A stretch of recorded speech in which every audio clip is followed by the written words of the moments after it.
नमस्कार बच्चों, मैं हूँ प्रीति मैडम। मैं एक हिंदी शिक्षिका हूँ और मेरी कक्षा में आप सबका स्वागत है। तो हम पढ़ रहे हैं अवधपुरी में राम। तो अब हम पढ़ेंगे। पहाड़ी पर दूर से ही उन्हें यानी कि भरत को एक छवि दिखी। वह राम थे, शिला पर बैठे हुए। पास ही सीता और लक्ष्मण बैठे थे। भरत दौड़ पड़े, राम के चरणों में गिर पड़े। उनके मुंह से एक शब्द भी नहीं निकला। शत्रुघ्न ने भी राम की चरण वंदना की, बोले वे भी कुछ नहीं। उन्होंने दोनों को उठाकर सीने से लगा लिया। सबकी आंखों में आंसू थे। भरत साहस नहीं जुटा पा रहे थे बड़े भाई को यह सूचना देने का कि पिता दशरथ नहीं रहे। एक दुखद समाचार है भ्राता। बहुत कठिनाई से उन्होंने कहा, पिता दशरथ नहीं रहे। आपके आने के 6ठे दिन दुख में प्राण त्याग दिए। राम सन्न रह गए, शोक में डूब गए। राम को पता चला कि भरत के साथ केवल सेना नहीं आई है, नगरवासी आए हैं। गुरुजन है, माता कैकेयी भी। राम लक्ष्मण पहाड़ी से उतरकर उनसे भेंट करने आए। सबसे स्नेह से मिले। सीता को तपस्विनी के वेश में देखकर माताएं दुखी हुई। राम ने कैकेयी को प्रणाम किया। सहज भाव से कैकेयी मन ही मन पछता रही थी। अगले दिन भरत ने राम से राजग्रहण का आग्रह किया, समझाया, विनती की कि अयोध्या लौट चले। राम इसके लिए तैयार नहीं हुए। पिता की आज्ञा का पालन अनिवार्य है। पिता की मृत्यु के बाद मैं उनका वचन नहीं तोड़ सकता। भरत को राजकाज समझाया, कहा कि अब तुम ही गद्दी संभालो, यह पिता की आज्ञा है।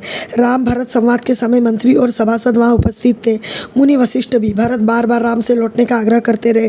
राम हर बार पूरी विनम्रता और दृढ़ता के साथ इसे अस्वीकार करते रहे। महर्षि वशिष्ठ ने कहा, राम रघुकुल की परंपरा में राजा श्रेष्ठ पुत्र ही होता है। तुम्हें अयोध्या लौटकर अपना दायित्व निभाना चाहिए, इसी में कुल का मान है।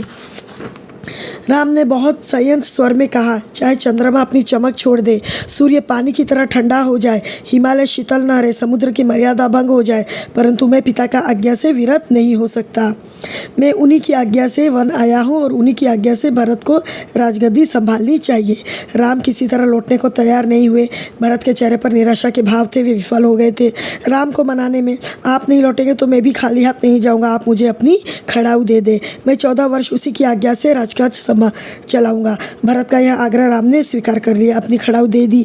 भरत ने खड़ाऊ को माथे से लगाया और कहा, 14 वर्ष तक अयोध्या पर इन चरण पादुकाओं का शासन रहेगा। सबको प्रणाम कर राम ने उन्हें चित्रकूट से विदा किया।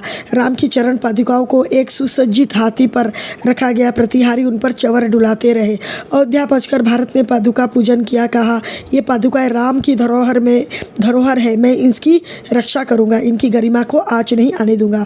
भरत अयोध्या में कभी नहीं रुके, तपस्वी के वस्त्र पहने और नंदीग्राम चले गए। जाते समय उन्होंने कहा, मेरी अब केवल एक इच्छा है, इन पादुकाओं को उन चरणों में देखूं जहाँ इन्हें होना चाहिए। मैं राम के लौटने का प्रतीक्षा करूंगा। 14 वर्ष। तो बच्चों, आगे क्या होता है ये हम अगली कक्षा में पढ़ेंगे। अगर मेरी ये कक्षा आपको अच्छी लगती है तो प्लीज़ मेरे वीडियो को लाइक कीजिए, मेरे चैनल को सब्सक्राइब कीजिए और बेल आइकन भी दबा दीजिए। धन्यवाद। जय हिंद।